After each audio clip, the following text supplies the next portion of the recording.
Okay, gentlemen, and possibly ladies, this is what we're going to do. The Illinois CDL manual, which is what I'm showing on screen right here, should be what you have in front of you. We're going to go through this manual. I'm going to show you the things that you need to highlight and know, basically. We're going to start out by going through sections 1, 2, and 3. This will prepare you for your general knowledge test for your CDL, your permit, that is. So, first and foremost, we need to start out in section number 1. That is on page 2 of the manual. You can start and stop this video if you get behind, or to make sure that you have everything highlighted that you need. Of course, this will be hopefully as short of a video as I can make it, but this first section is quite long, so I'm not going to spend a lot of time on each part, but these are some things you need to know in the way that we go through the manual when we do study it in the classroom. So starting out page 2, section 1.1, you can see right here what's highlighted. This is the definition of a commercial motor vehicle and what you need a CDL license to operate. So you need to go through that, highlight what I have, the GVWR and the GCWR, also highlighted here with stars. And you can see right here, this is covered more in depth on page 64. We will get back into that. So moving on, at the bottom of page 3, you can see your driver's license classifications for CDL and or non-CDL. We're not worried about non-CDL, so we're looking at Class A and Class B. Both of them get you your CDL. However, the Class A is a combination vehicle, whereas Class B is a single vehicle without the articulated point in the middle. So no trailer with it. And again, you see the two letter distinctions right here for gross combination weight rating and gross vehicle weight rating. Below that, here's all your endorsements. Now, when it comes down to endorsements here, this is going to be for your information only. So you might put a note out to the side here. This is not necessarily needed for testing. It's just your information to have to be able to get the correct endorsements that you want afterwards. But along those lines, what we train for, endorsements are after you get your A and B license, A or B license, excuse me, we will train for basically tank is relatively easy to get. Doubles and triples, we can help you with that. Hazardous materials, you're going to be on your own. You have other testing to do, and you have to be fingerprinted and also have a background check. The easiest ones to get to start out with are passenger vehicle and doubles and triples.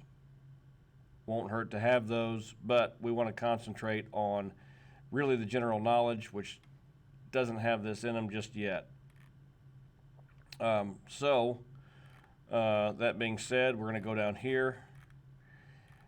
More CDL requirements on page 6. Here's what they expect. An initial commercial driver's or learner's permit must be held for at least 14 days before you have your skills or drive testing, and any changes you make before that, your commercial learner's permit will have to be will have another 14-day waiting period with it before you can take your skills test. So we have to be careful of that once we get your appointment set up for taking your skills test. Here's a very good little chart. Shows you what you need to study, a good idea if you're after Class A license, and what endorsements that you might want to get. This tells you what you need to study. So as you can see right here, we're looking for Class A. You can see as we go down through here, all of your Class A.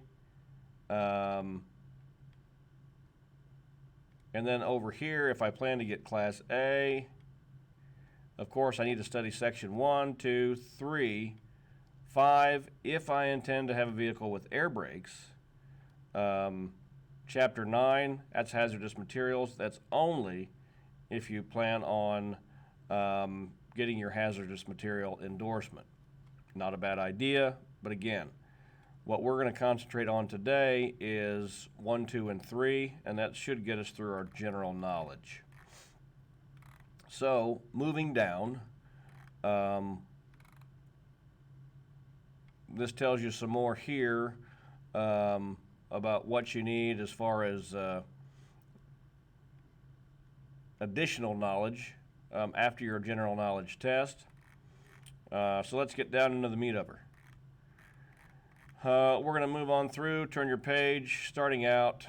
Here's some disqualifications that, or some issues that can lead to disqualifications of your CDL or CLP. Of course, a lot has to do with drug and alcohol regulations and disqualifications. You can see right here, keep in mind this is the law, but any company you might end up employed with may have stronger policies than this. That's very important to note. But it all comes down to basically you're breaking the law if you do have any of this or do any of this stuff. So you need to refrain from it. You're becoming a professional driver. Drinking and things like that need to go by the wayside. You need to be a lot more professional in your daily life, along with being out there on the road. So that continues to go through additional offenses leading to disqualifications. And from there, you've also got serious traffic violations. So those are things that might be on the test. And that runs all the way down through here.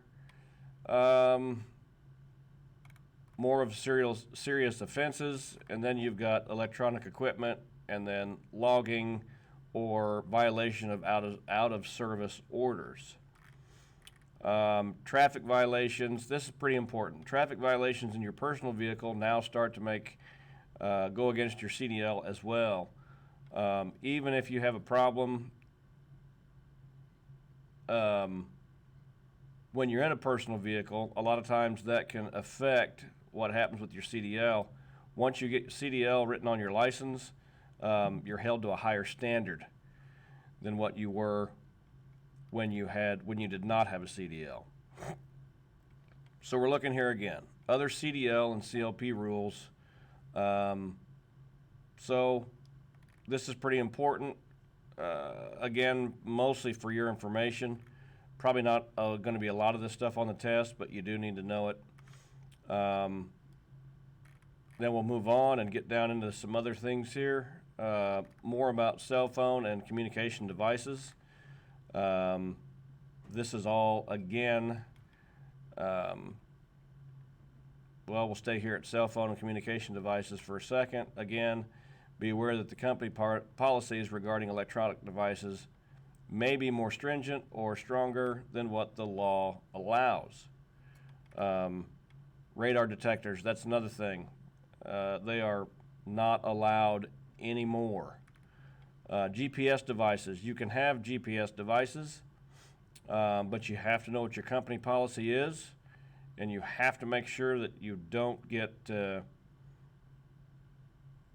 tend to use these while you're going down the road. You want to make sure that you're stopped and be in a safe place when you set them up and make any changes to them. Also know the direction that you're going and make sure that your GPS device is not lying to you. Vehicle size limitations. This is important. These are different ways that you can identify different routes to know where your size limitations are. So if you have a regular size vehicle, this is important information to know so you can plan your trip ahead of time. Planning ahead of time is about 75% of the job. Know where you're going, know how to get there. So these are two things that fall into that. You've got height, which is maximum 13 feet 6 inches without additional permits, and then weights. You can see the weight differentiations below here. 20,000 on a single axle, 34,000 on a tandem, and 80,000 pounds gross on a 5-axle combination, depending on length and depending on axle spacing. Okay, so moving on from there. The rest of this stuff is really just kind of information on how to register, how to get the paperwork for a vehicle if you want to own it yourself, things like that. So we're going to keep on moving down. We're down to page 17. There's page 18, and that completes section number 1. So again, stop the video, go back through it, see what I have highlighted, and make sure you have the same stuff highlighted or underlined if you don't have a highlighter. So we will be back with section 2 starting with the next video.